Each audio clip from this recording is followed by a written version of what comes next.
Sorotan lain, proses mediasi dilakukan pasca ambruknya bangunan indekos di Bendungan Hilir, Tanah Abang, Jakarta Pusat.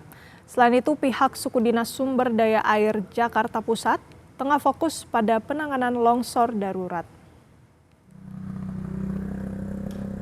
Sudin SDA Jakarta Pusat akan memasang cerucuk bronjong atau penopang tanah berupa tiang kayu dan batu kali sepanjang 70 meter untuk mencegah longsor susulan di sepanjang tepi sungai lokasi ambruknya bangunan.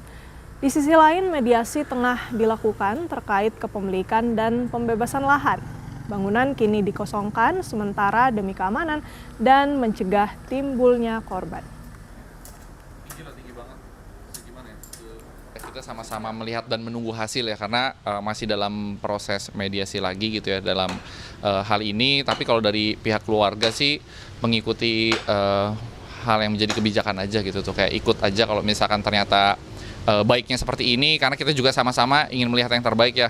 Kan hal seperti ini tuh bukan hal yang terkait hanya tentang materi ya, tapi kalau misalkan yang tidak diinginkan seperti korban jiwa ataupun lainnya, itu yang tidak kita inginkan gitu kurang lebihnya. Makanya kita mengikuti, kalau misalkan yang baiknya kita bisa menempati lagi dengan keadaan yang cukup baik, kita akan tempati. Namun kalau misalkan ada pun perlu kita mengosongkan ataupun tidak diperkenankan untuk mendirikan bangunan kembali, ya kita akan mengikuti sesuai dengan apa yang terbaiknya gitu.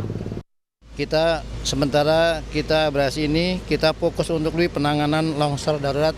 Pertama, kita bikin cerucuk bronjong untuk penanganan jangan sampai tanah ini longsor kembali.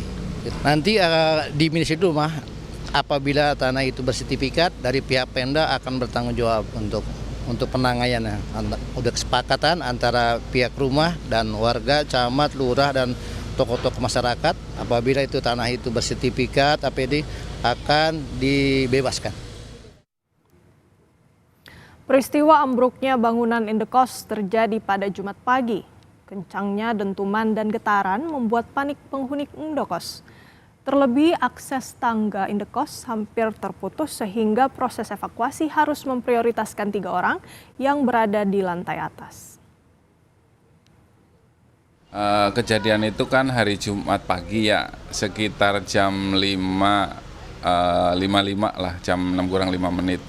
Itu seperti kayak ya gempa gitu, karena kan yang berita viral itu CCTV dari pantauan TPS itu langsung kayak brrr gitu, jadi suaranya bergemuruh gitu. Pada saat rubuh itu ada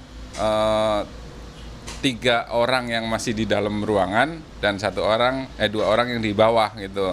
Jadi ya panik karena pikir tangganya kan putus gitu. Jadi gimana caranya nyelamatin yang di atas dulu orangnya. Begitu udah keluar baru evakuasi barang-barangnya gitu.